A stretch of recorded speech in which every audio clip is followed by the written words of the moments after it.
Bonjour à tous, bienvenue sur le podcast hebdomadaire de la cellule. Aujourd'hui, c'est le premier jeudi du mois et puisqu'on a l'occasion d'enregistrer un podcast avec Fabien Invine, on va en profiter aussi pour présenter son jeu qui vient de sortir, Monostatos. Fabien, ça va, t'as la pêche? Ouais, à fond. On est également avec Adrien. Bonjour. Et Natacha. Salut. Natacha et Thomas également. Bonjour. Avec Thomas, il aime pas Thomas se et oublier Flavie, j'ai là. tendance à les oublier systématiquement parce que comme on a l'habitude d'être avec. On a des micros dans les mains Et aussi. comme ce sont tes autres toi à l'intérieur de ta tête, Ouais, forcément. un petit peu, ouais. Thomas, c'est un petit peu mon démon, et puis Flavie, c'est un petit peu mon petit ange qui parle, voilà. Ça. Comme Milou dans Tintin. Bon, quoi qu'il en soit, Fabien, tu vas nous représenter Monostatos. T'avais déjà eu l'occasion sur ce podcast Absolument. de présenter le Merci jeu. beaucoup. Est-ce que ça vaut le coup de renvoyer l'univers ou est-ce qu'on peut les renvoyer à l'autre podcast? On va peut-être rappeler l'univers quand même parce que D'accord. c'est un élément qui est important du jeu. Eh bien, ça marche. Très bien. Eh bien, on y va. Fabien, alors de quoi Alors, parle Monostatos? Il y a un siècle, Monostatos, dieu autoproclamé de l'humanité, a tué tous les anciens dieux de son monde et s'est installé à la tête de son univers. Il a mis en place une organisation qu'on appelle le culte de Monostatos, D'accord. qui est chargé de répandre obéissance, sécurité, confort, anesthésie, endormissement D'accord. parmi les êtres humains. Donc désormais, les êtres humains qui jusque-là vivaient dans l'angoisse vivent désormais dans des oasis et des villes bien protégées des monstres, des fantômes du désert. D'accord, ok. Avant, ils vivaient dans l'angoisse et le vide du désert, et C'est aujourd'hui, ils vivent bien encadrés dans une société qui a été bien pensée. Voilà, où il n'y a pour pas eux, de risque. bien pensée, bien pensante, j'ai envie de dire. Exactement. D'accord, ok. Et vous jouez les derniers héros, créateurs, vivants, grandioses, rebelles, qui est là pour remettre en cause l'assise de Monostatos sur cet univers et de ramener enfin du changement, du désir et de la liberté dans cet univers.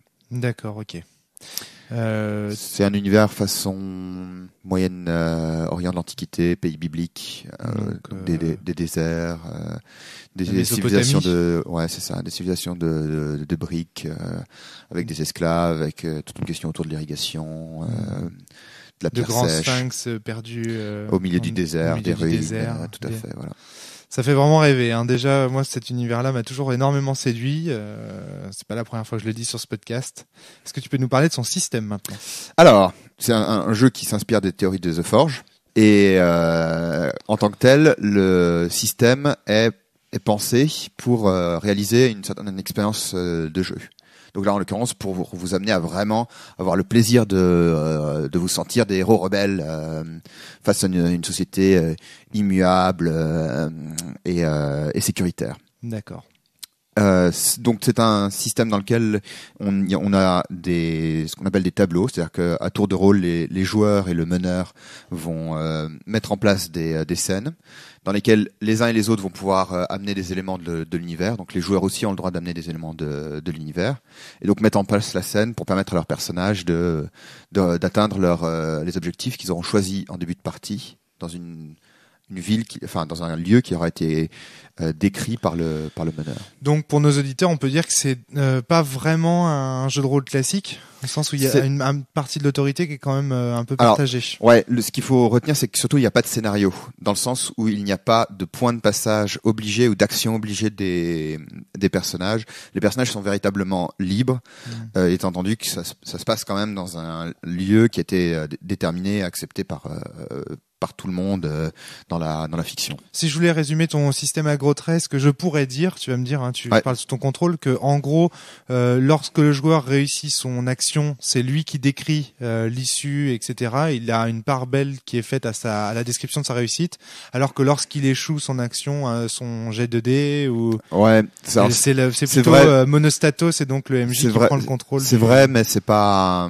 Disons, résumé à gros traits. C'est vrai, mais c'est pas c'est pas ce qui est caractéristique dans le système. Il y a d'autres jeux. Parce que moi j'entends souvent des gens parler de ton jeu en disant ça en fait. D'accord. En résumant de cette manière, de dire en fait que le véritable enjeu du jeu c'est de prendre le contrôle de la narration en fait. Alors de prendre le contrôle du lieu pour les personnages. Parce que le coup de je réussis, c'est moi qui raconte l'issue et les conséquences de l'action, c'est quelque chose que j'ai repris d'Innommable de Christophe Buckley. Donc c'est pas un truc. Non, ce qui est essentiel dans Monostatos, c'est l'idée que on va enrichir l'univers, c'est-à-dire que à chacun si je suis joueur, à chacun de mes tableaux, je vais pouvoir enrichir l'univers et que ce faisant, je vais accumuler des ressources pour mon personnage et ensuite ces ressources donc des dés, enfin des points de puissance que je vais pouvoir ensuite utiliser pour raconter comment mon personnage se bat contre les sbires du meneur donc en de fait, jeu. L'enjeu c'est plutôt d'acquérir de la puissance et cette puissance ensuite nous offre nous permet au personnage et en même temps cette puissance cette puissance se fait en développant l'esthétique de l'univers de la fiction. Voilà. Du coup, j'ai pu comprendre que chaque joueur définissait ses objectifs, c'est ça? Chaque joueur décide pour son personnage des objectifs de son personnage. Très bien. Et il y a pas risque de contradiction entre ces objectifs et du coup de conflit entre les joueurs? Alors, j'ai joué une tripotée de parties de Monostatos, y compris avec ce dernier système. Ça m'est jamais arrivé. C'est prévu ou... Alors, c'est prévu dans les règles. Il y a l'idée que si jamais il y a deux objectifs qui sont en contradiction, mais étant donné qu'à priori les personnages sont tous des personnages rebelles, ils sont tous opposés à Monostatos. Mais dans le principe, si jamais ça devait arriver, c'est le premier qui réalise son objectif. Alors pour réaliser son objectif, il faut gagner trois scènes de conflit à la suite, enfin 3 affrontements à la suite. C'est le premier qui arrive, donc il peut y avoir de la concurrence entre les joueurs. Le jeu rend ça possible, mais en tout cas c'est pas du tout ce qu'il induit. Il induit plutôt que les personnages cherchent à céder les uns les autres face au culte. Et c'est-à-dire que même s'ils ont chacun des objectifs qui sont propres, c'est-à-dire qu'ils vont chacun dans une direction, leurs histoires s'entrecroisent parce que c'est un même lieu. Et en plus, il y a des incitations à venir céder les uns les autres, donc à au moins se soutenir réciproquement. D'accord, ok. Ouais. Adrien, t'as eu déjà l'occasion de jouer à Monostatos? Oui, j'ai pu y tester. Ça, c'est important pour nos auditeurs de préciser. Une fois, alors que, ça fait un moment. C'est pas un déjà. vrai one shot en fait, entre guillemets. C'est-à-dire qu'on a déjà tous autour de cette table joué à Monostatos. Un petit peu. Enfin, moi, j'ai joué vraiment 2 parties, une avec un ancien système. Gros défaut. C'est vraiment la préhistoire. On jouait les Gaulois. Enfin, globalement, on tapait les Romains sans trop de soucis. Il y avait pas de répondant. Il y a un gros problème sur l'adversité à l'époque. Mais bon, et puis j'ai joué avec une version qui doit être très très proche de la version actuelle. Ouais, c'est ça. À Ludesco. Ouais, c'est ça, Ludesco en Suisse. Natacha, moi j'ai joué la partie à Ludesco. J'ai joué la partie à Ludesco avec. Tiens ton micro, voilà, très bien, très bien Natacha. T'en fais pas, c'est normal. Avec donc Adrien, c'est la seule partie que j'ai jouée. Par contre, j'ai entre les mains la dernière version que j'ai lue là récemment. Voilà. Donc toi, t'es déjà une lectrice du jeu en fait. Aussi, c'est ça l'histoire. D'accord, ok. Et toi, Tom, t'as déjà joué à Monostatos avec moi? Non, je ne crois pas. Je n'ai pas joué. Si, je crois qu'il y a un podcast qui traîne. Je vais faire une partie. Il y a un petit moment. Ouais. Et donc, mais t'as joué à l'ancienne version. T'as jamais joué à cette version? Voilà, avec cette version-là, j'ai jamais fait. Donc, je vais voir les évolutions. Moi, j'ai grand maître Fabien. Moi, je suis comme Natacha en fait. J'ai jamais joué à la nouvelle version. J'ai lu, par contre, la nouvelle. Je peux vous parler d'un truc? Vas-y, je t'en prie, Fabien. Moi, j'avoue que j'ai un gros stress sur le fait de vous présenter le jeu dans cette dernière version parce que jusque là je pouvais me dire si jamais ça marche pas là, je suis toujours en développement et là je me dis la vache le jeu il est achevé. Mais t'en fais pas il y a encore des trucs il y a peut-être encore des trucs qui de toute façon c'est la magie des forums et d'internet, c'est-à-dire que avec ton forum sur Silent Drift maintenant tu vas pouvoir gérer tes règles en direct, voir les questions, répondre aux gens. Et puis c'est aussi la magie de l'indépendance, si j'ose dire, c'est que l'auteur indépendant, malgré tout, il est directement en contact avec son lectorat. S'il y a un souci, il peut revenir dessus. J'ai envie de dire que ce que ça va t'apprendre de publier un jeu comme ça, très rapidement tu vas t'en apercevoir, c'est l'humilité. C'est qu'on se dit qu'il reste toujours des fautes d'orthographe, il y a toujours des règles qui sont un peu problématiques. Et voilà, et c'est comme ça, et c'est ça qui est beau. Sinon, ce serait la fin du jeu. Et absolument, voilà. Il y a un jeu jamais vraiment achevé. Tu vois, t'imagines, si vraiment il n'y avait pas de problème, ça voudrait dire que l'empire monostatien, d'ailleurs, comment on dit? Monostatique. Voilà. Parce que statique. Parce que statique, voilà. Voilà. Ton jeu ne sera jamais statique. Exactement. Toujours en mouvement sont les dunes. des On se déserts baigne jamais de deux Monostatos. fois dans le même fleuve, tout ça. Allez, c'est sérieux. On est parti. On joue, Fabien. On y va. On joue.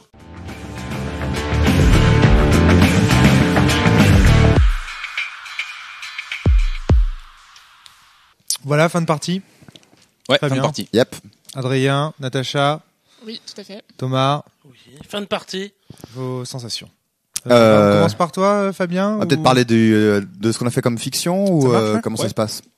Bah, ouais, en général, on commence par la fiction. Ok. On parle des personnages que vous avez créés. C'est parti. Oui. Bah écoute Alors, Thomas, vas-y. D'accord. Donc moi j'avais un personnage qui, dans son passé, en fait, faisait partie d'une tribu nomade qui ne croyait pas en Monostatos. Et un jour, l'une des sectes de Monostatos, qui est le secte du fer, le bras armé du dieu humain, a déporté toute ma famille et tout mon peuple, et je fus le seul survivant. Donc ça, c'était ma souffrance, parce que le personnage est caractérisé par une souffrance. Ensuite, j'avais une vertu, c'est que j'étais attentif aux autres, car personne ne doit rester seul sur la route. Donc j'ai l'idée de faire un personnage qui était proche des gens et qui voulait surtout aider les plus démunis. Ouais, alors, ce qu'il faut juste que je précise, c'est que les personnages dans Monostatos sont créés avec 5 phrases. La première des phrases, qu'on appelle la souffrance, décrit en quoi le personnage a souffert à cause du culte. La deuxième décrit sa vertu, c'est-à-dire en quoi il est admirable et ce qu'il veut changer dans le monde.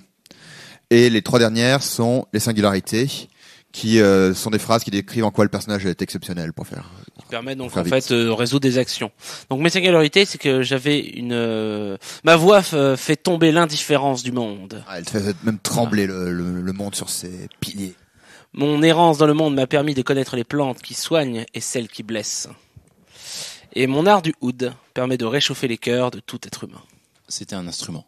Voilà, le oud est un instrument à cordes que vous pouvez voir dans Kaamelott. Dans Kaamelott, cette série documentaire bien connue. C'est pas faux. Voilà. Donc j'avais vraiment un personnage centré sur les gens. D'accord. Ça, c'est nouveau, ça, Fabien. Excuse-moi. Juste avant que Natacha nous présente son personnage. Ah non, et c'est un personnage très thomasien. Non, oui, là. Non, il parle Il des a- règles. il Il a- parle des règles. Il y a des règles, en fait. Parce que Ah, moi, des quand règles. quand j'avais joué la première fois, on avait des personnages pré-tirés. Ouais, exact. Alors, du coup, pourquoi est-ce que tu as abandonné cette. Alors, pour ta version en finale. fait, j'avais uniquement des personnages pré-tirés, c'est-à-dire je ne donnais pas de création de jeu parce que j'ai mal l'idée qu'il y ait des héros uniques dans l'univers de Monostatos qui soient vraiment les seuls et que toutes les histoires tournent toujours autour d'eux. D'accord. Euh, Et pourquoi ce je me changement suis laissé convaincre de changer. C'est maintenant que j'essaie de me souvenir pourquoi. Je crois que c'était surtout parce que je trouvais important quand même dans un jeu où on parle de liberté que le jeu n'enferme pas trop les joueurs. C'est-à-dire, on dit aux joueurs, vous pouvez faire, vous faites un personnage rebelle, mais à vous de me dire ce que c'est que cette rébellion. Et c'est pas moi, auteur du jeu, qui Tu vous voulais l'impose. impliquer davantage les joueurs. Voilà. D'accord, très bien. Natacha, alors ton personnage. Donc moi je jouais une ancienne adepte de la cabale des théologues, donc qui avait rassemblé tout ça, une série de notes et de travaux, d'études sur les anciens dieux. Et donc ma souffrance venait de là, puisque tous mes travaux et notes m'avaient été arrachés et volés. D'accord. Voilà, donc ma vertu c'était j'ai l'esprit critique parce que je veux attirer l'attention des autres sur les failles du culte. Donc j'avais à la base dans l'idée un personnage un peu à l'esprit un peu scientifique, analytique, voilà. D'accord. Et mes 3 singularités, c'était après un voyage dans les montagnes de la Lune, grâce au pouvoir des constellations, je pouvais lire dans le cœur des gens. Je méprise les dieux et leurs fidèles, depuis que j'ai quitté la cabale des théologues. Et j'ai la peau d'une blancheur presque translucide. D'accord. Voilà. Une sorte d'extraterrestre dans l'univers. Un peu, c'est ça. Ouais, ça fait vraiment sélénite. La peau, c'était à la fois un truc qu'on s'était mis d'accord sur le fait que c'était à la fois super beau et à la fois effrayant. D'accord, entre les deux. Adrien. Ouais. Alors mon personnage était donc issu d'une famille qui avait résidé sous l'empire du Scarabée, qui a donc été ravagé par Monostatos il y a pas mal de temps. L'empire du Scarabée, c'est un peu les Égyptiens, si mes souvenirs sont bons. Ouais, une sorte d'empire guerrier en fait. Il y a des inspirations égyptiennes, mais disons que c'est surtout un empire guerrier qui de combattants du désert, en pagne et en. Ouais, c'est ça. Et en armes. Voilà. Bon, enfin, de toute façon, ça c'est pas très important. L'aspect important, c'est que ma famille et moi, on avions gardé un ressentiment important à propos de Monostatos pour avoir détruit nos racines. D'accord. Ouais. Et que, avec le temps, Monostatos a réussi à faire tomber ma famille dans l'oubli de son passé, grâce notamment à la secte de l'éther qui vise à faire tomber les gens dans un bonheur béat et ignorant. Et du coup, ma souffrance c'était que ma famille a oublié qui elle était sous l'influence de la secte d'éther. Donc déjà, première petite réflexion, on voit que quand même la création de personnages pousse les gens à faire des personnages impliqués dans l'histoire de Monostatos. C'est-à-dire qu'il n'est pas question de faire un personnage qui débarque.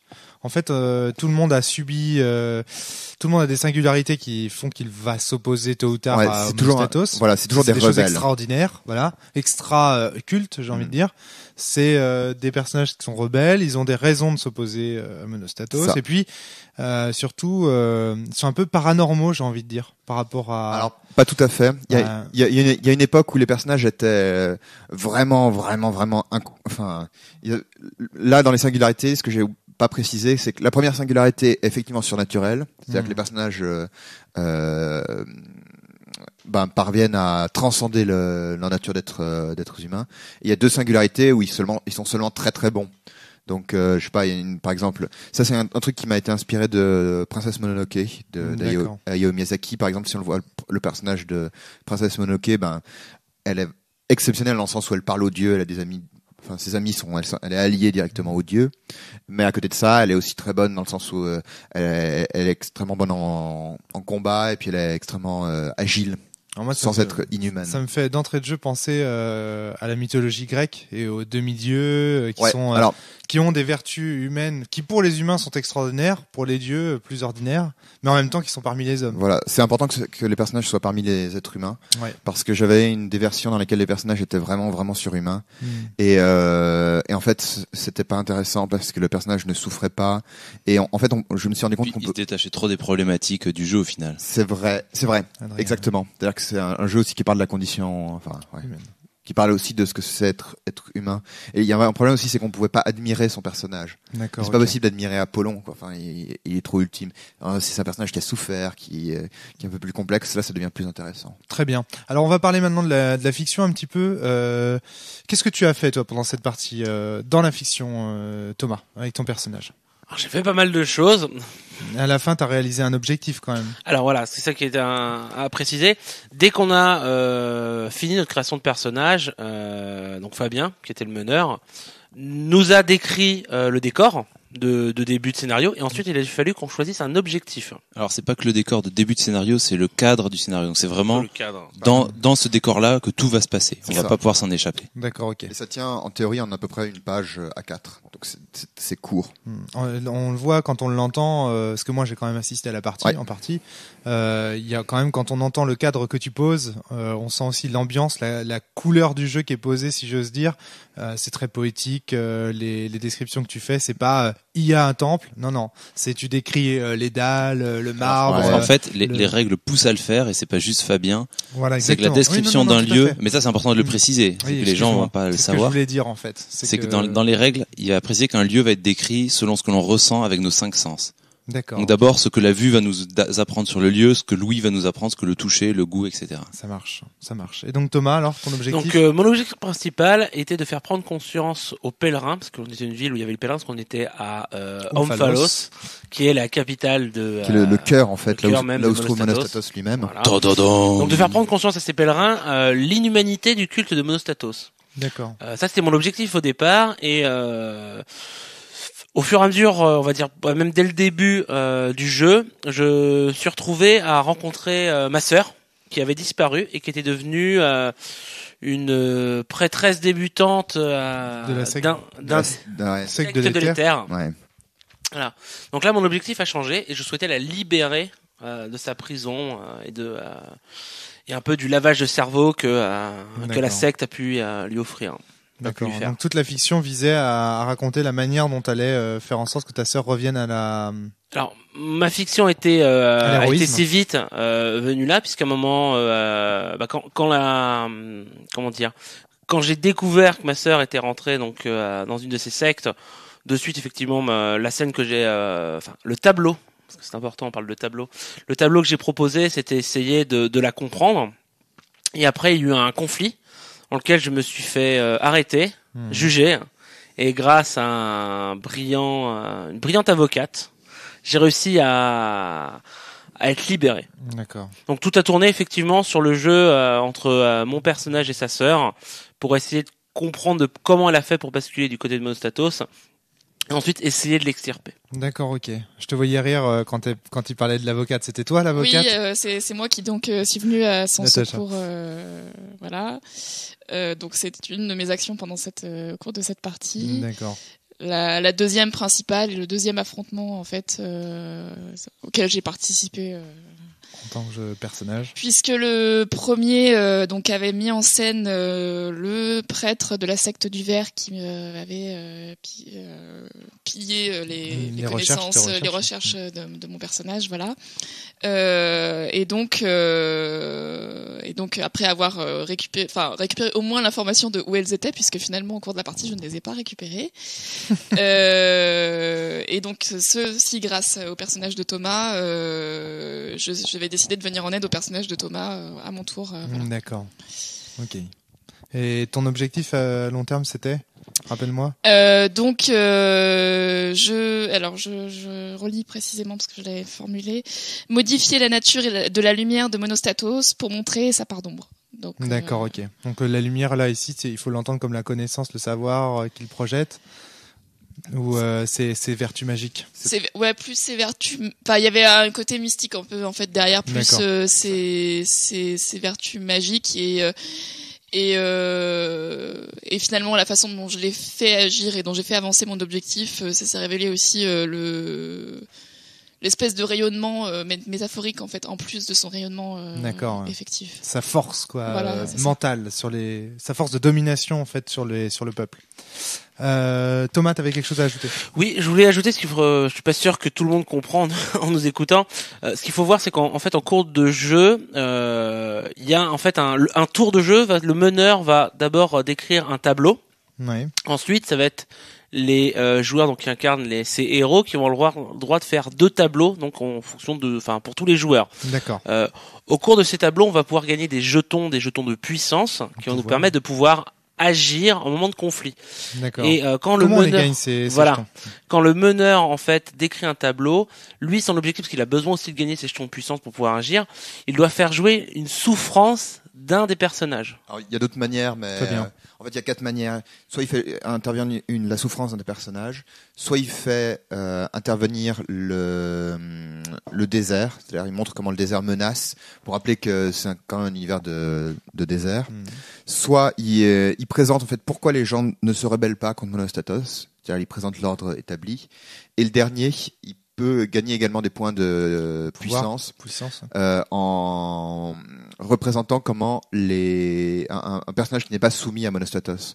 En fait, c'est une manière pour le meneur d'amener du grain à moudre aux joueurs. D'accord. Surtout quand souvent c'est assez facile, hein, ce personnage qui est sur le point d'être jugé, qui est prisonnier, qui est en train de se battre, et donc peut entraîner les joueurs à l'aider, les pousser au vice. Et puis en fait rajouter des personnages dans l'histoire, mais des personnages du côté joueur, parce que sinon effectivement tous les autres personnages sont du côté Monostatos. D'accord, ok. En fait la souffrance, mettre en place la souffrance des personnages et mettre en place un personnage, c'est une incitation c'est une perche en fait tendue envers les joueurs pour les inciter à agir. D'accord. Et les 2 autres, c'est le désert et l'ordre établi, c'est une manière de présenter l'esthétique du jeu. Donc ouais, c'est ça. Donc une succession de tableaux dans laquelle les joueurs vont devoir jouer, décrire certains événements, certaines choses. Voilà. Donc là pour acquérir des points de puissance, pardon. Ouais. J'ai du mal. Et dépenser ces points pour pouvoir rentrer en conflit. D'accord. Alors, là on a décrit comment le meneur gagnait ses points de puissance. On va juste décrire comment les joueurs gagnent des points de puissance.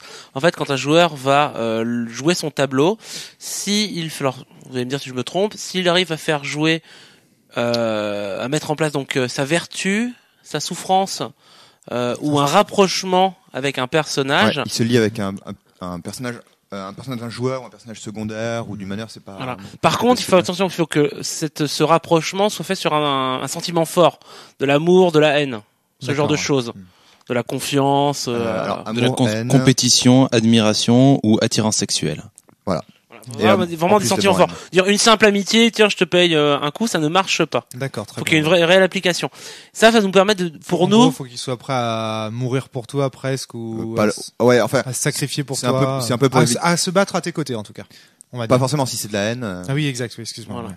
Ou à se battre. C'est pour que ça vraiment quelque chose qui tienne la route, quoi. Alors, d'accord. Vu que chaque, en fait, Thomas. on a le droit qu'à 2 tableaux quand c'est au moment des joueurs, donc de dresser les tableaux. Il y a un joueur qui va décider de lancer un tableau qui lui va pouvoir donc gagner ses points soit par sa vertu, sa souffrance ou un rapprochement. Il y a aussi pour que les autres joueurs puissent éventuellement gagner des points de puissance. Ces autres joueurs vont pouvoir décrire des scènes, enfin colorer la scène, le tableau mis en place, en montrant donc la souffrance du peuple et comment le culte et ses fidèles rendent le lieu laid en fait. Alors là c'est intéressant. Pour les auditeurs, vraiment résumé, c'est finalement il y a un joueur qui joue et qui met en place une situation. Un tableau dans lequel il agit, dans lequel il est le héros.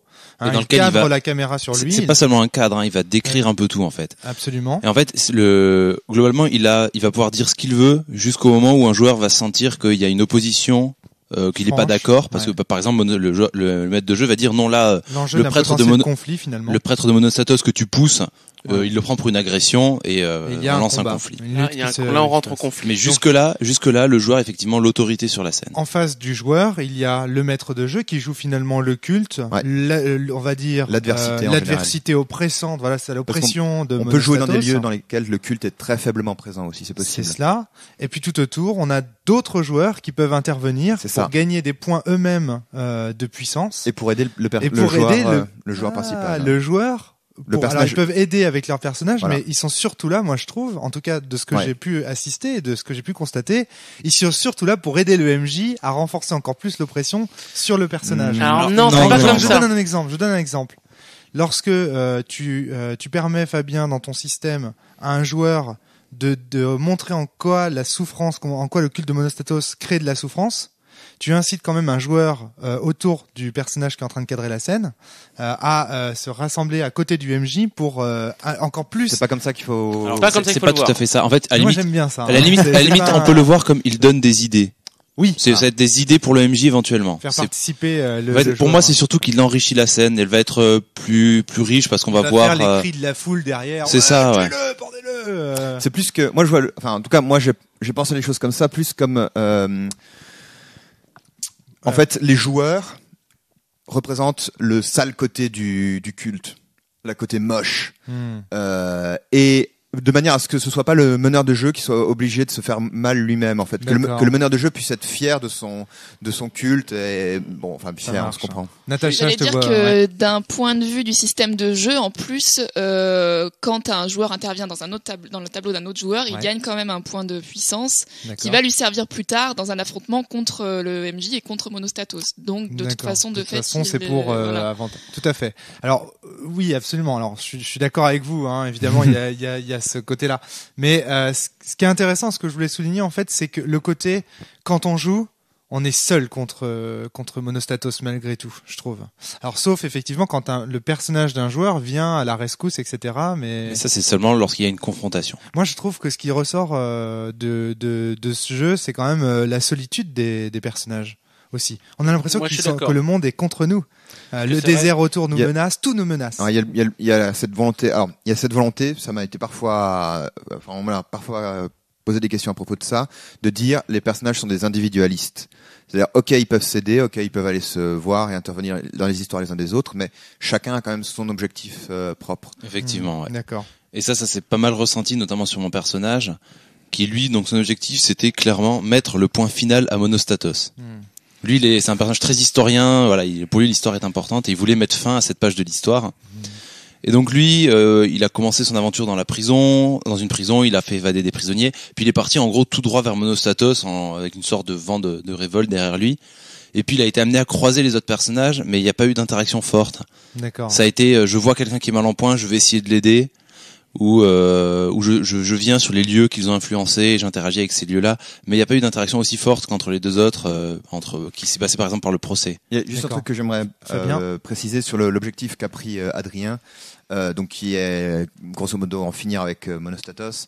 Bon là, on jouait en one shot, donc et en plus on jouait dans Omphalos, qui était vraiment le cœur du pouvoir. Donc c'est vrai que c'était une invitation. Dans le jeu, sur les objectifs aussi immenses que en finir avec Monostatos, il y a des règles pour que ce soit pas aussi évident et pour que ce soit pas aussi rapide, et en général ça se fait sur plusieurs parties. Puis là finalement ce qui t'a fait aussi accepter le trip, c'est que finalement là toi en ce moment t'es en train de publier ton jeu, t'es un petit peu au moment où tu mets le point final, et du coup c'était Adrien t'as aussi fait un clin d'œil c'est vrai que à ce niveau-là. Ça a joué aussi. Ma toute première partie, la toute première partie de Monostatos que j'ai faite bien avant que je découvre The Forge, non c'était après avoir découvert Silent Drift, mais quand même, c'était une partie que j'avais commencé à Omphalos. D'accord, ok. Donc il y a un grand cycle. L'Ouroboros.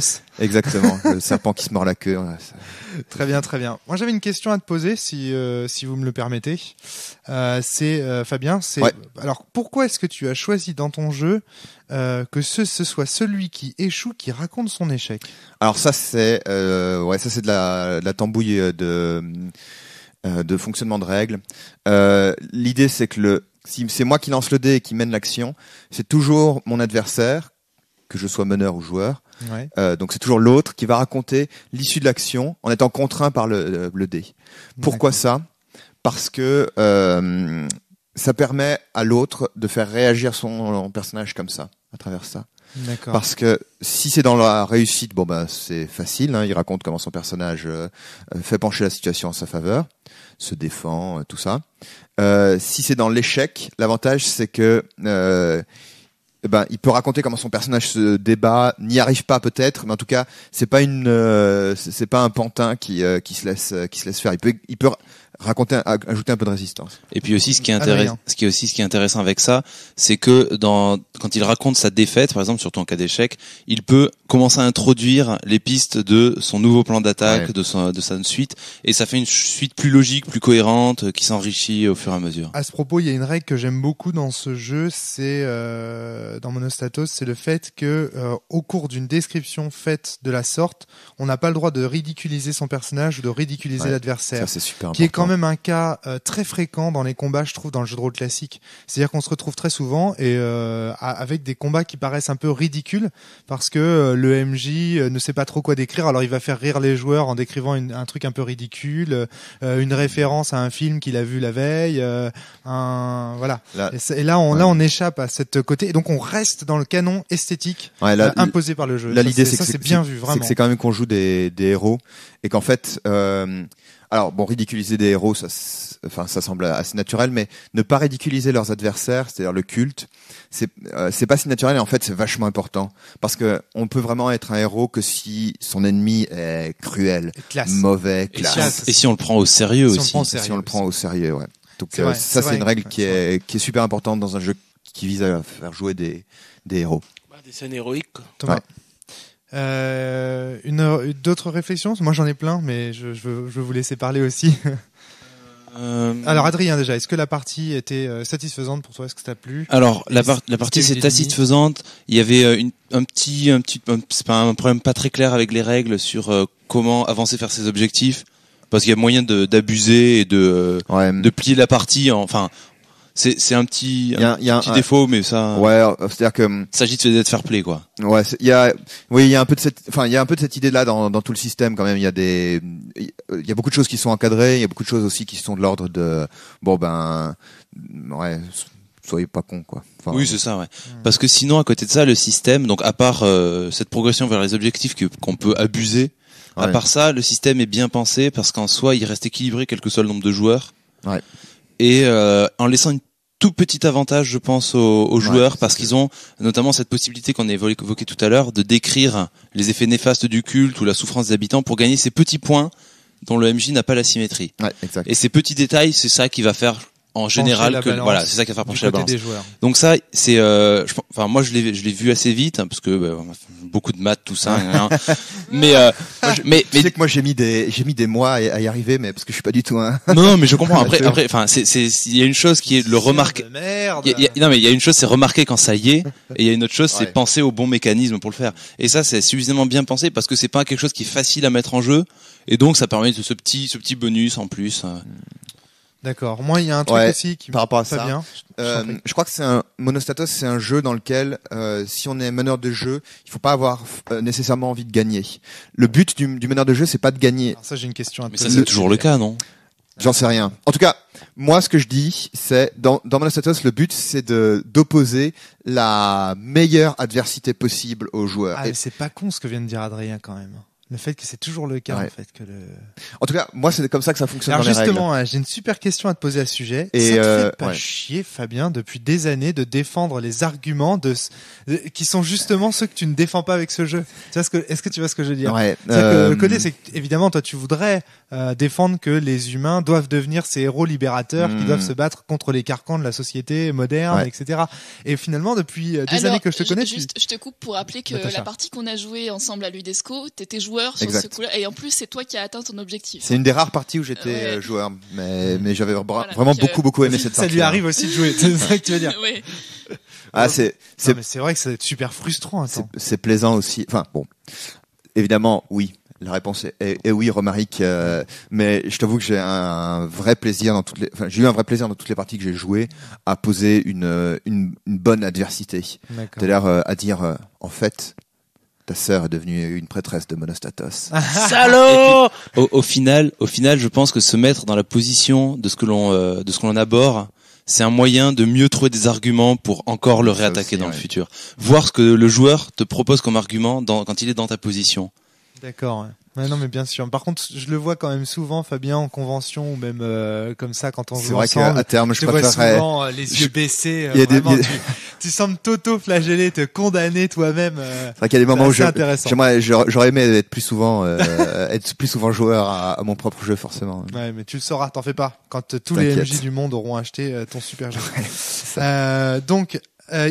D'autres réflexions, Thomas, t'as pas de remarques sur la partie? Qu'est-ce qui t'a plu, qu'est-ce qui t'a moins plu dans le jeu? Alors, c'est pas parce que Fabien fait partie de la cellule qu'il faut pas le tracher. Hein. Ah mais j'ai jamais dit ça. Là, j'aimerais juste revenir sur un point qu'on n'a pas abordé, c'est à quoi servent ces fameux jetons de puissance. Oui, c'est vrai. Ces jetons de puissance, en fait, vont nous servir quand il y a un conflit, quand on détermine qu'il y a un conflit, pouvoir avoir une initiative. En fait, quand on doit lancer des dés, on va dépenser un jeton pour pouvoir effectuer le jet.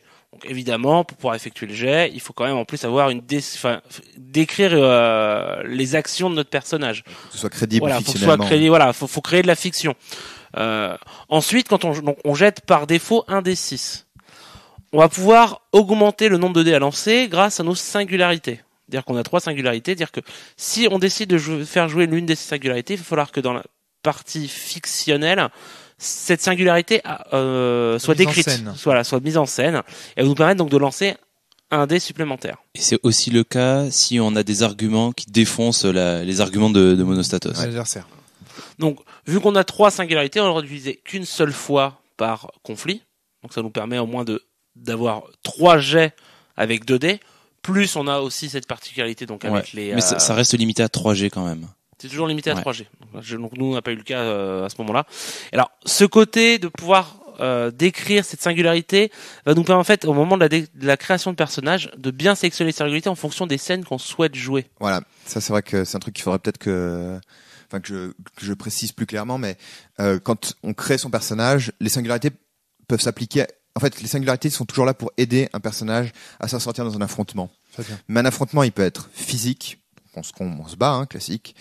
Il peut être social, dans une joute oratoire, on essaie de l'emporter rhétoriquement sur l'autre. Il peut être mystique, par exemple, comme l'objectif du personnage de Natacha, transformer la lumière de Monostatos. Il peut être artistique, c'est-à-dire faire des œuvres qui transforment complètement l'esprit des gens, enfin des trucs comme ça. Mais donc, en fonction des singularités qu'on veut mettre, on ira vers des scènes différentes. Adrien. Ouais, je voulais juste donner un exemple d'une singularité qui peut permettre plein de choses. Donc j'avais par exemple moi à mes poignets et mes chevilles sont attachées de très lourdes chaînes. Ouais. Donc ça peut être à la fois utilisé comme arme et aussi comme symbolique dans notre argumentation ou quoi que ce soit.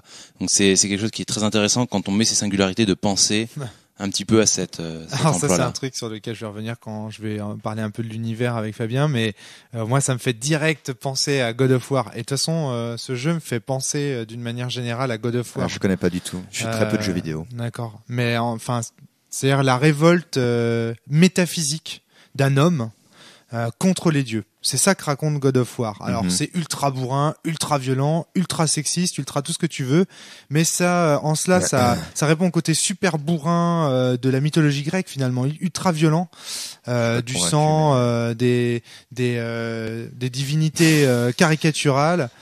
Ce genre de choses et je suis d'accord avec Fabien sur le fait que effectivement la mythologie n'est pas forcément un truc bourrin, mais non mais en tout cas le jeu non attends, excuse-moi, oui c'est vrai que j'ai dit ça, mais c'est pas ce que je voulais dire. Je veux dire que le jeu reprenait la mythologie à la sauce bourrin, mais quelque part la cruauté des dieux envers les hommes en fait, c'est ça c'est ça que je voulais dire, pardon, excuse-moi. Par contre le jeu met ça en scène de façon ultra sanglante, ultra bourrine, etc.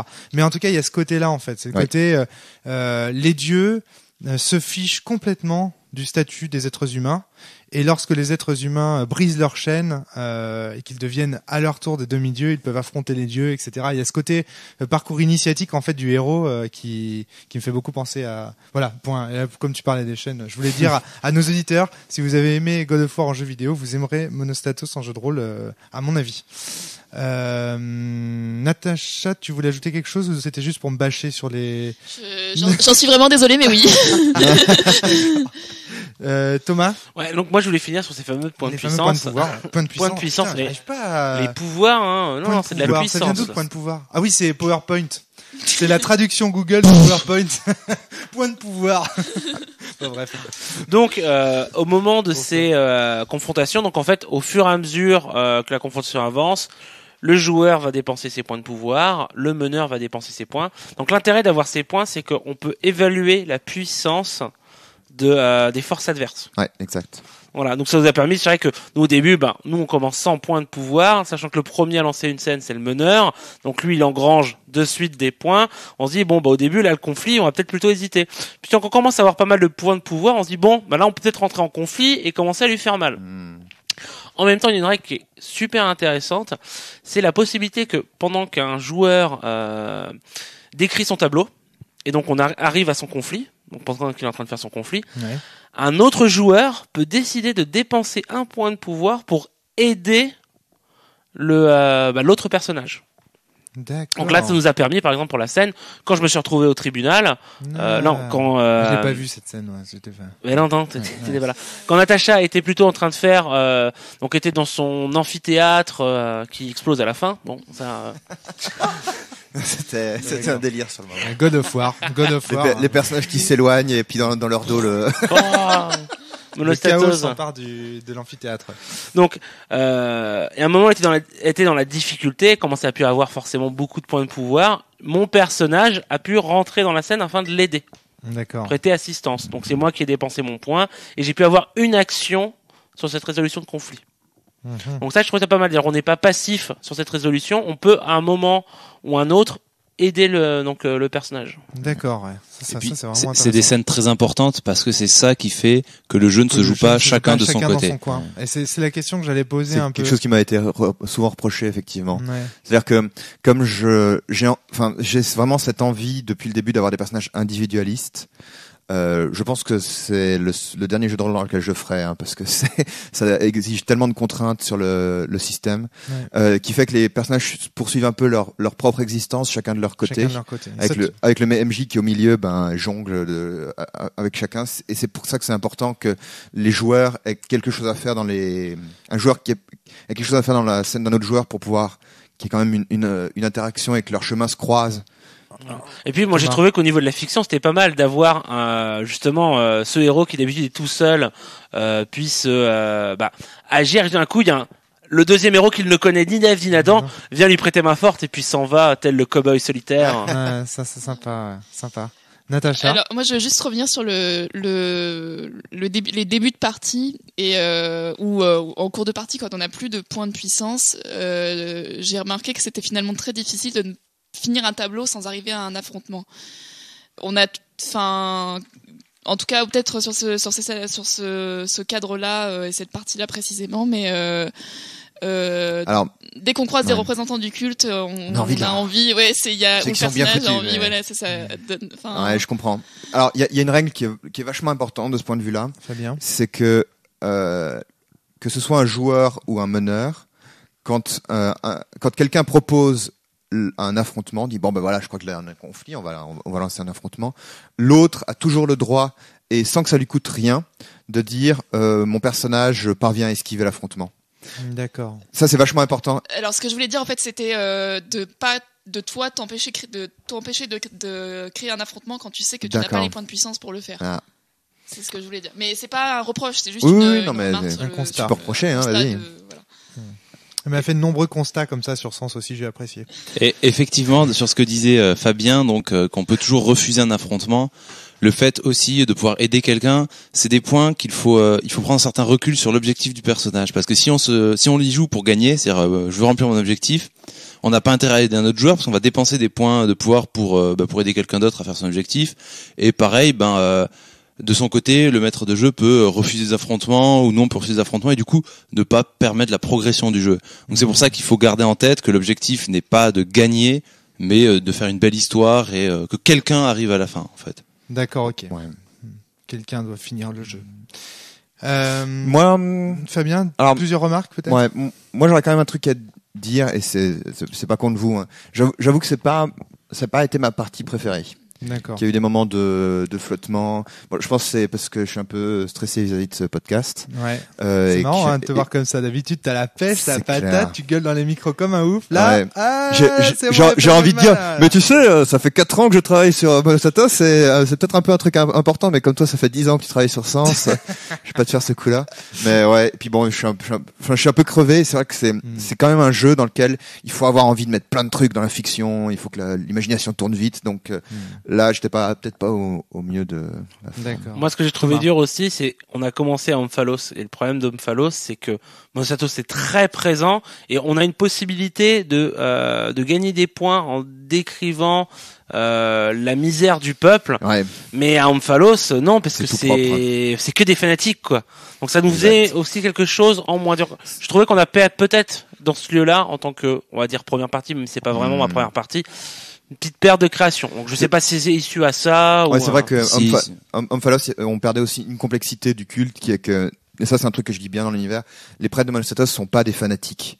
J'ai horreur des gens qui jouent des fanatiques religieux en jeu de rôle, je trouve que ça intéresse zéro. Les prêtres de Monostatos, c'est de très bons gestionnaires, de très bons fonctionnaires, des gens qui font tourner une grande machine. C'est de très bons administrateurs en fait. Mais c'est pas donc c'est des gens qui comprennent bien pourquoi Monostatos est là, parce que si on n'avait pas Monostatos, l'humanité se ferait bouffer par le désert, voire par les anciens dieux. Enfin, donc il y a une raison à ce que Monostatos soit là, même si à côté de ça, Monostatos c'est un dieu qui met en place un système qui est affreux. Mais c'est pas des fanatiques. D'accord, très bien. Alors moi, avant de rentrer dans l'univers que j'adore, je voudrais encore te poser une dernière question un peu game design. Ouais. Est-ce que tu trouves pas que le fait que celui qui échoue raconte son échec, c'est un petit peu un problème dans Monostatos. Est-ce que justement ça renforce pas le côté solitaire du joueur et du personnage contre le MJ? Première question. Alors tu vois pas pourquoi, bien sûr. Je vois pas. Est-ce que c'est pas disons une version faible enfin une violation d'une version faible du principe de Shege, qui est qu'on n'a pas le joueur ne doit pas se jouer lui-même et son adversité. Est-ce que le fait ok, c'est pas toi qui joues l'adversité du joueur en l'occurrence, ça reste quand même le MJ, mais le fait de décrire soi-même ses sanctions. Et le principe de Shege est quelque chose de très précis. Hein, donc je sais. Alors justement, c'est l'occasion pour toi de nous le rappeler et de me bâcher. Je fais le naïf. Donc, fais-moi mal. Paul Shege, c'est un auteur de The Forge qui a écrit notamment My Life with Master. Le principe de Shege dit quand un joueur crée sa propre adversité et la résout immédiatement, on s'ennuie un peu. D'accord. Donc par exemple, si je dis « Et là, je te rencontre un dragon et je lui tranche la tête », c'est pas extraordinaire. Si Adrien me dit tu rencontres un dragon. Tu rencontres un dragon. Merci. Et là, gigantesque. Et que là, voilà, il a rajouté gigantesque. Je lui raconte, je lui tranche la tête. En fait, c'est empiriquement, on se rend compte que c'est vachement plus intéressant. Maintenant. Waouh, c'était très intéressant. C'était vraiment très intéressant. Maintenant, il y a des jeux, par exemple dans Prosopopée, tu peux poser un problème et le résoudre plus tard. Et c'est intéressant quand même parce que le problème, les autres ont eu le temps de le développer. Mais le fait de décrire soi-même ses blessures, c'est pas la même chose. Parce que l'adversité, elle est faite par l'action, elle est amenée par l'action même de la personne qui a lancé le dé, ok, qui a mené l'action. Donc si toi tu décris, en fait l'adversité est déjà posée, c'est-à-dire on sait, par exemple, on va prendre un exemple, c'est pas très clair. Je suis meneur. Thomas. Et le personnage de Thomas est face à des prêtres de Monostatos. Je raconte, les prêtres de Monostatos chargent avec leurs épées, je lance un dé, paf, réussi. Donc Thomas doit raconter comment la situation tourne à son désavantage. Donc là, les prêtres de Monostatos me fait une clé de bras, me pose au sol et me pose le pied sur le visage afin de me plaquer et de ne plus pouvoir m'entendre et que je ne puisse plus parler. C'est bizarre que ce Thomas qui décrit cette action. Vraiment, je trouve ça chelou. Mais moi, en fait, ce que j'aime bien dans ce principe-là, c'est, comme on disait, c'est que ça évite de caricaturer le personnage ou son adversaire. Parce qu'en fin de compte, si c'est quelqu'un d'autre, il peut plus facilement, si tu veux, par exemple, ton héros, dire, bah voilà, t'es mis au sol en 2 temps 3 mouvements. Non, là, tu peux prendre et dire, non, je suis héroïque, ça je peux faire plein d'actions. De violer le personnage de... Ouais, c'est exactement ça, ouais. Le personnage reste sous le contrôle du joueur. Au final, c'est ça. Mais on appelle ça le protagonisme. C'est-à-dire, ça respecte son protagonisme, le fait d'être au centre. D'accord, ok, mais est-ce que tu trouves pas que c'est quand même pour un jeu comme Monostatos qui veut montrer que les hommes sont dans les fers, est-ce que quelque part c'est pas une manière d'affaiblir Monostatos dès le début par rapport à Monostatos, le dieu lui-même? Oui, le dieu lui-même. Enfin, moi tu sais que je fais une confusion entre la métaphysique d'un jeu au sens cosmologique et son système de jeu. Et pour moi en fait, quand tu donnes au joueur l'occasion de décrire son échec face à Monostatos, tu affaiblis le pouvoir de Monostatos. Mais nous on n'est pas sous l'influence de Monostatos. Les règles servent à structurer les échanges entre les participants pour sélectionner pour ne conserver que les créations les plus intéressantes des participants. Donc c'est pas la même vision des règles. Puis c'est pareil, dire que les personnages qu'on joue, donc les héros, ne sont pas soumis à Monostatos. Justement, on le combat. Donc c'est peut-être aussi. Mais quand il gagne, t'as pas envie de faire en sorte que Monostatos te foute une grosse claque dans ta gueule. Est-ce que Monostatos peut vraiment le faire? Il y a pas une absence de synesthésie. Alors si. Tu moulines du concept, arrête. Parce qu'en fait, tu confonds Monostatos devient dominant dans un affrontement avec Monostatos nous blesse, parce qu'il y a une règle aussi pour les blessures. D'accord. Qui sont, je crois, des affaiblissements, c'est ça. C'est ça. Ça concerne aussi ça peut être aussi des trucs sociaux, mystiques. Ouais, bien sûr. Ça c'est génial. Mais en fait, l'affaiblissement, c'est un truc que le joueur choisit de subir à nouveau. Mais par contre, la description de l'affaiblissement, c'est la liberté du MJ. Alors ça, faut vraiment en parler de l'affaiblissement, parce que je trouve que c'est vraiment un trésor de ce système. En gros, si on revient sur les affrontements, on va jeter le dé en dépensant un point pouvoir. Le MJ va faire pareil, etc. On va faire un aller-retour. Et au bout d'un moment, si le joueur n'a plus de point pouvoir et qu'il est encore en situation de défaite, il peut choisir de forcer le succès, presque. Alors, c'est pas forcer le succès, c'est choisir de se mettre en danger pour avoir une tentative de plus. Et du coup, à la clé de cela, il aura forcément un affaiblissement. Alors attends, Adrien, je trouve que c'est faible le mettre en danger. C'est pas qu'il se met en danger, il se charcle. Il se met en danger parce que c'est le maître de jeu qui va lui faire subir la blessure.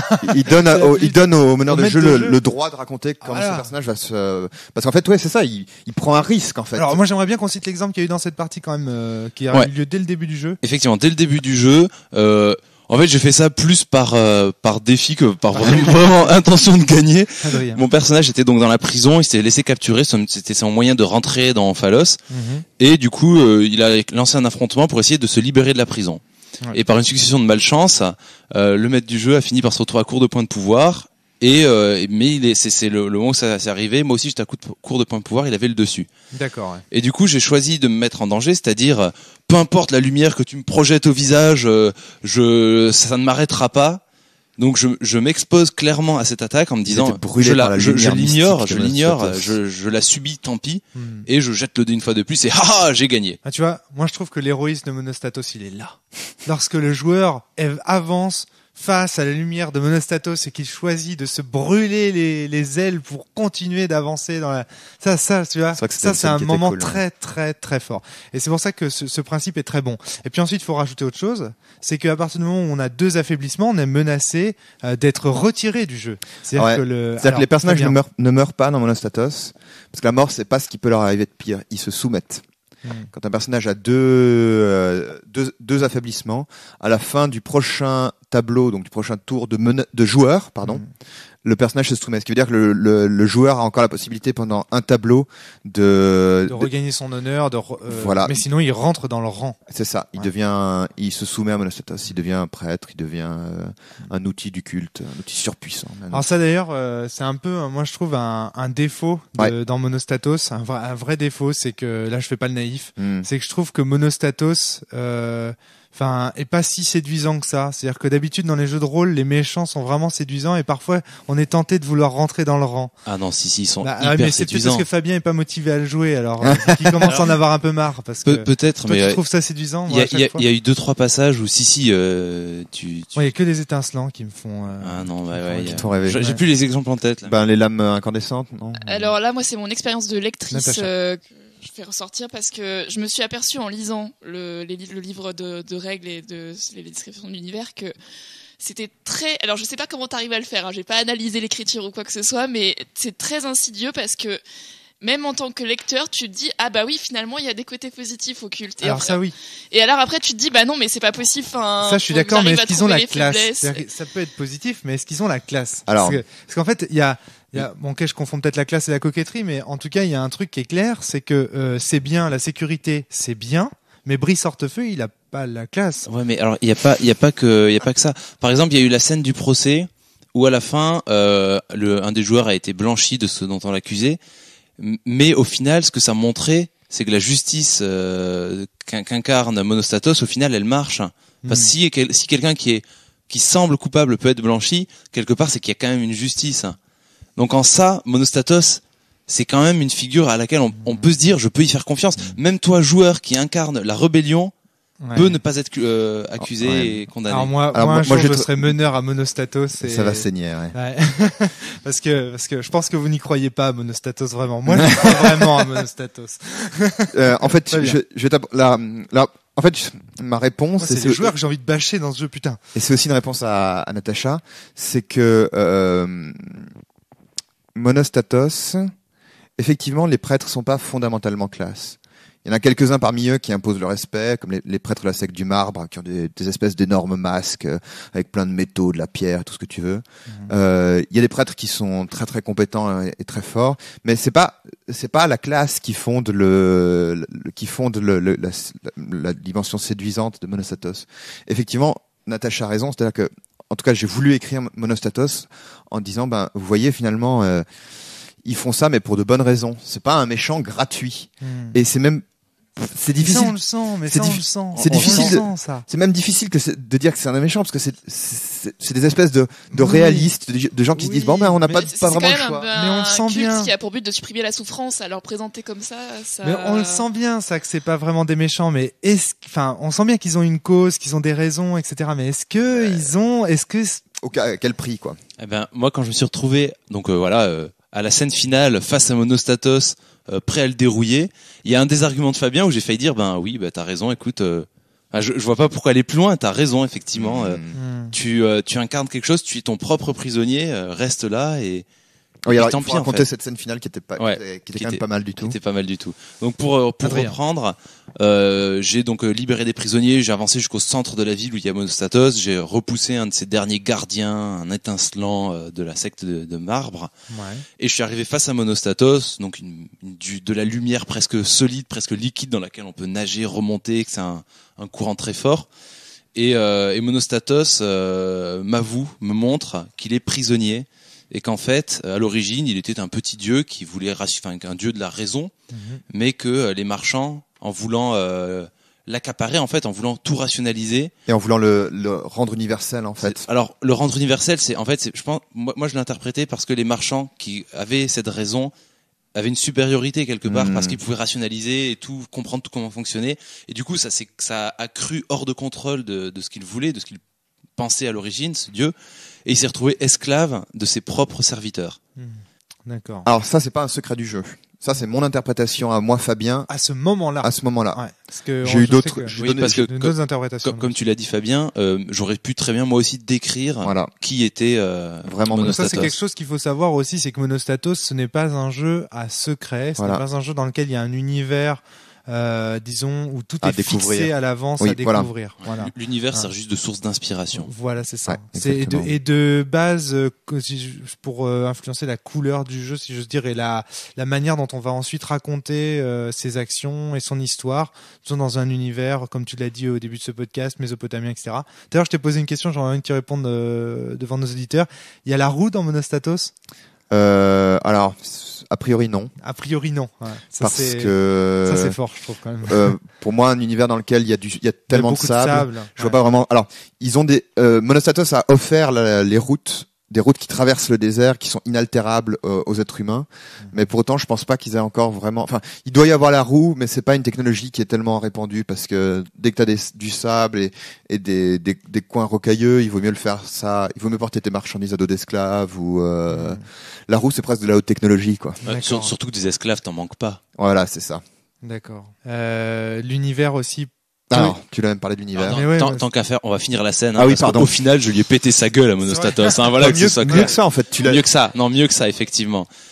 En fait, et là, c'était ça qui est très riche, c'est que Fabien a pu donc utiliser des éléments des personnages et les faire siens et l'adapter. Et donc Monostatos, qui était prisonnier effectivement de ses propres disciples. Moi, il me l'a représenté avec des chaînes, effectivement, des vraies chaînes, tout comme les miennes qui pendaient à mes poignets. Et du coup, mon argument final, c'était de lui montrer que mes chaînes, je pouvais les enlever. Et lui a fait de même. Et il a fini par partir dans le ciel, en fait, quittant au final tous ses disciples. Et il est devenu une étoile qui indique toujours le nord. Voilà. Excellent. D'accord. Et donc, c'est la fin de votre partie, finalement. Oui, c'est là que la partie, c'est fini. D'accord, ok. Donc ça, c'est un gros point fort aussi de l'univers de Monostatos. C'est-à-dire, il y a une forme de beauté irréelle qui émane du jeu de par tes inspirations poétiques que tu signales dans le jeu.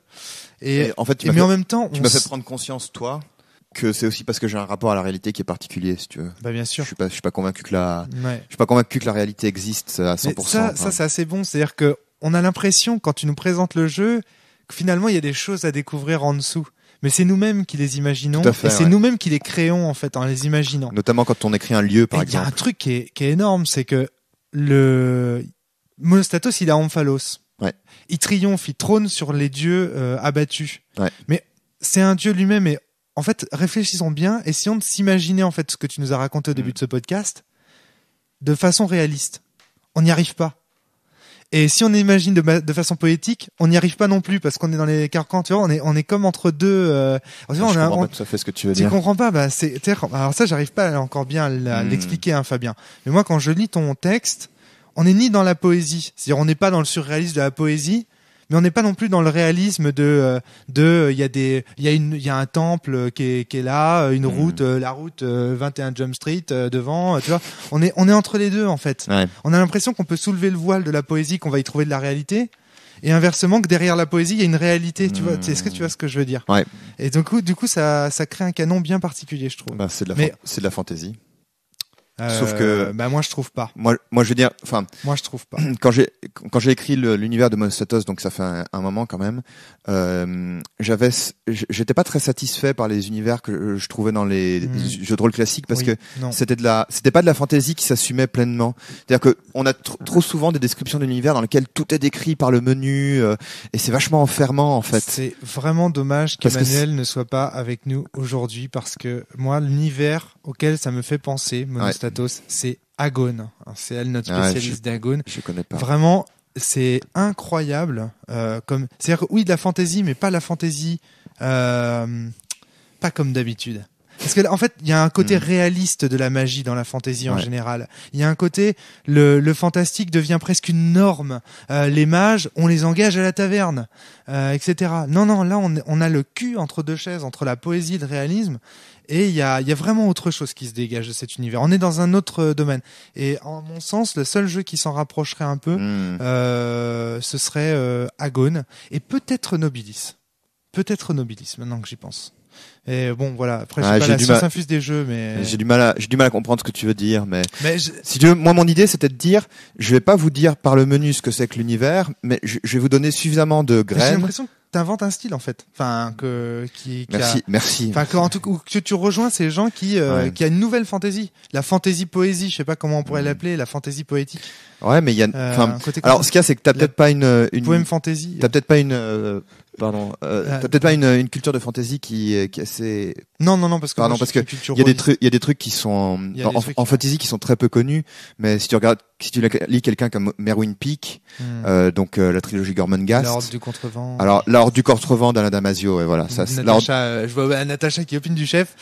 L'Ordre du Contrevent d'Alain Damasio, ça c'est absolument tout, ça fait partie des. Non, mais je pense en jeu de rôle, hein, Fabien. Je parle de jeu de rôle. C'est un podcast sur le jeu de rôle là, pour l'instant. Mais ouais, je dirais jamais à quel point l'Ordre du Contrevent ça m'a touché. En fait, si ça répond à ta question, l'Ordre du Contrevent m'a aidé à comprendre. C'est quelque chose que je savais déjà depuis longtemps, mais disons que d'un seul coup, j'en ai eu un exemple magistral d'un univers de fantasy qui est structuré par des idées et des concepts de philo. C'est-à-dire où on va te dire, en fait, c'est l'univers te parle et la fantasy te transmet des idées de philo. Alors, comme je connais pas du tout Damasio, il me semble que c'est Nietzsche et Deleuze. Ouais. Je comprends un petit peu ce qu'il fait sur Nietzsche. Je connais pas du tout Deleuze. Mais disons que ça se sent dans son univers, que son univers est structuré comme ça. D'accord. C'est-à-dire que on va pas tenir à ce que y ait à une description physique de l'univers, mais on va tenir à ce que l'ensemble de l'univers soit cohérent autour d'une structure d'idées de philo. Et ça, c'est quelque chose que j'ai complètement repris dans Monostatos. Je sais pas si ça répond à ta. Si, peut-être un petit peu. Mais par exemple, tu vois, je pense que Sens est de cet ordre-là. Oui. Mais il n'a pas ta poésie. Mais parce qu'il n'y en a pas dans la philosophie derrière Sens, j'ai l'impression. Parce que je m'inspire pas de la même oui, c'est ça. philosophie que Fabien peut-être. Et puis comme dit, on n'a pas toi et moi le même rapport à la réalité. Donc, l'important c'est pas la part de poésie, je pense c'est la part de message qu'il y a derrière. C'est Je suis d'accord avec Adrien. Bon. Ah tiens, il y a un truc à propos de philosophie que t'as dit dans le jeu, dans le scénar avec un air blasé qui trahissait que tu croyais pas du tout à ce que tu étais en train de dire. T'as dit à un moment donné, le dieu de l'humanité est le dieu de chaque être humain. T'avais pas l'air d'y croire. Ça c'est justement, c'est-à-dire que Monostatos, c'est un dieu du concept d'humanité, mais il est prêt en réalité, comme tous les autres dieux, il est prêt à sacrifier chaque individu. Chaque individu au prix de la collectivité. Voilà, et il est prêt également à enfermer chaque individu dans une existence inauthentique, triste, de consommation et de travail pour être sûr que l'ensemble de l'humanité s'en sorte. D'accord. Donc cette qualité va bien sûr avec un défaut de ton jeu, qui est que ce jeu, Monostatos, ne plaira pas à ceux qui aiment découvrir des secrets derrière un univers. Comme les joueurs de Sens, c'est ça ? Je me demande, est-ce qu'il va y avoir alors justement c'est intéressant parce qu'on s'est rencontrés comme ça, Fabien, faut le dire aux auditeurs pour en toute honnêteté, parce que Monde du jeu 2009. Voilà, tu pensais que finalement Sens était un jeu comme le tien et on s'est aperçu que pas du tout. Ouais. On s'est convenu tous les deux faire un jeu sur la philosophie. Toi, tu partais de Nietzsche et de Schopenhauer, alors que moi, je partais de Wittgenstein. Et on s'est dit, ouais, en fait, on se fait de la concurrence, et pas du tout. Et en fait, moi, je crois qu'on va s'apercevoir que pas du tout. Je pense que les joueurs de Monostatos ne seront pas les joueurs de Sens. C'est très possible. Et inversement, parce que c'est vraiment pas la même proposition qui est faite. Les deux jeux n'ont pas du tout, même si tous les deux, justement, sont structurés autour de la philosophie. D'abord, Sens n'a peut-être pas la poésie qu'il y a dans ton jeu. Ouais, moi j'ai pas la même rigueur. Voilà, c'est ça. Moi, il y a pas le côté, t'as moins le côté réaliste, physique, etc. C'est-à-dire, moi, je rassemble beaucoup de physiciens. Mais ce que je veux dire, c'est que je prétends pas expliquer Nietzsche à travers Monostatos. Je prétends en donner un goût peut-être, une illustration. Natacha semble. Non, ça se trouve, tu avais quelque chose à dire. Mais on verra s'il y a effectivement, ça sera intéressant, s'il y a communication entre les deux univers. Et j'en suis pas persuadé. Ce qui prouve qu'on se fait pas du tout concurrence, qu'on est complémentaires au contraire. Natacha. Alors, si, je suis désolée, hein, mais je vais donner une interprétation que tu n'as pas de ton propre jeu. Et ça m'arrive souvent. Sur le seul scénario de mort que j'ai eu l'occasion de jouer, moi j'y vois un minimum de poésie quand même, et je sais que je ne suis pas la seule. Donc c'est pas la même poésie que dans Monostatos, on est d'accord, mais il y a quelque chose derrière ça quand même. Enfin, et moi je connais des sens qui n'ont pas encore été révélés. Et je sais que ça blaste en termes de poésie, que vraiment ça détruit le. Non, je pense à Sens Renaissance aussi, qui est quand même la devanture. D'accord. Du jeu. Bien sûr, bien sûr. Non. Ça, si tu révèles tout de suite mon piège à tous mes auditeurs. Ouais, mais ça va. Sans chaos, ça arrive dans longtemps, donc on a le temps. Ouais, ça va, on a le temps. Bon. Fabien, on a fait le tour, ou est-ce qu'il y a des commentaires? Est-ce que vous voulez Enfin, c'est compliqué, c'est délicat, hein, pour les auditeurs. On s'excuse. C'est vrai que Fabien, c'est un ami. J'aime beaucoup ce qu'il fait. C'est vrai qu'on est un peu, on est un petit peu jugé parti. Voilà. Je pense qu'il y a un point, un petit défaut du jeu. Faut voir d'où ça vient, cette critique. Hein. C'est un petit défaut du jeu que je vois, c'est qu'il est important que le maître du jeu ait quand même bien lu, soit bien imprégné de l'univers.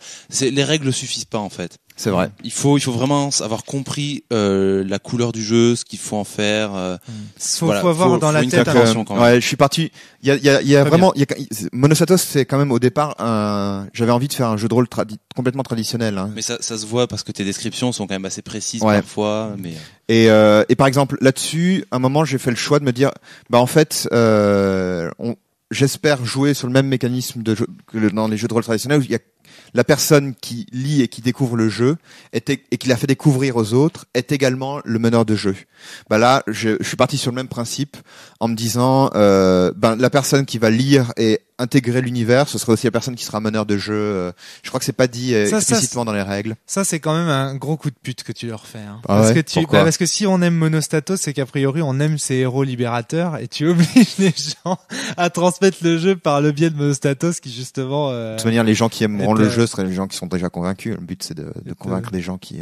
Ah oui, non, c'est sûr. Mais tu vois, ce que je veux dire, c'est. C'est vrai que c'est paradoxal. Mais non, mais t'es en train de les pousser dans ton propre cauchemar, en fait. On en fait tous des paradoxes comme ça en éditant des jeux.